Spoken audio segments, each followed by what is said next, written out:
మొన్నొచ్చిన వరదలకు మంచిర్యాల దిక్కుండే 100 ఏళ్ల కింద ఒక బ్రిడ్జ్ కూల్తది కావచ్చని అందరూ మస్తు భయపడ్డారు. కానీ దానికి ఇంత కూడా ఏం కాలేదు, అట్లనే గట్టిగా నిలబడ్డది. ఇప్పటికి అట్లనే ఉన్నది. ఎన్నడో వెనకట బ్రిటిషోళ్ళ కాలంలో కట్టించింది.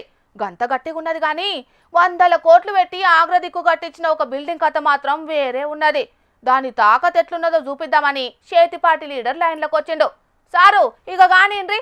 ఓష్ని ఇదెక్కడి పరిశాను, రాయితోని కొడితేనే ఏడికాడికి ఇచ్చుకపోతున్నది కదా.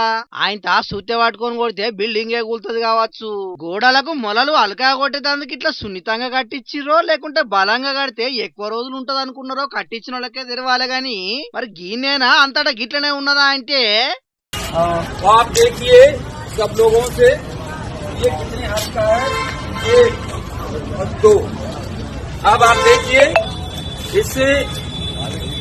क्या कंडीशन देखो ये गया दिख नहीं रहा है, पूरा घुसता है इसके अंदर ही। अब तो रिपेयर काम नहीं है। इतनी ऊंची बिल्डिंग ये टूट गया। आप अपनी ड्यूटी करने में मानता हूँ। आप डीएम को फोन करो, अगर रामनाथ वीडियो बना रहा है यहाँ के मेडिकल जो टीम है उनको फोन करिए. ఇందు గలదు అందు లేదని సందేహం వలదు, ఎందెందు వెతికినా అందాందే పర్రెలు గలవు అన్నట్టే ఉన్నది. పోండ్రి అన్న ప్లాన్ ప్రకారమే వచ్చిండు. చిన్న ఇనుప రేకు పట్టుకచ్చుకున్నాడు. పర్రె వాసిన కాడ రేకు పెట్టగానే అల్కగా పోయింది. గాలాడేటట్టు గోడలల్లా గాలి నింపి కట్టినట్టున్నారు. ఇనుప రేకు ఆర్పార్ అల్కగా వెళ్తున్నది. ఆగ్రాదికు పువ్వు పాటోలు కట్టిన సరోజినీ నాయుడు మెడికల్ కాలేజ్ అటిది. 200 కోట్ల రూపాయలు ఖర్చు పెట్టి 16 నెలల కింద ఎంతో కష్టపడి కట్టిండ్రట. దీన్ని సర్కారు సేవలను పేద ప్రజలకు అల్కగా అందిద్దామని ముంగట పడ్డారట.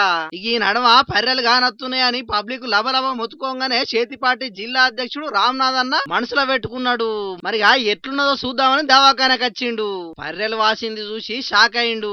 గోడలు ఎట్లున్నాయో చూద్దామని బండతోని కొట్టి అయిపద్దిన్నాడు. 100 కోట్లు ఖర్చు చేసి కట్టిన బిల్డింగ్ గింత అధ్వానంగా ఉంటదని అధికార పార్టీల మీద మస్తు గరం అయిండు. యోగీజీ ఏలువాడిలా గింత అవినీతి అనుకుంటా గట్టిగానే అందుకున్నాడు. ఈ వీడియోను ఇంటర్నెట్ లో ఇడిచి దేశం పబ్లిక్ కంట్ల పడి చేసిండు. కట్టినోళ్లకు పర్మిషన్ ఇచ్చినోళ్లకు సిప్పకుడు దినబెడితేనే దేశం మారుతుంది అనుకోబట్టి అలక తక్కువ బిల్డింగ్ ముచ్చటరికైన జనాలు.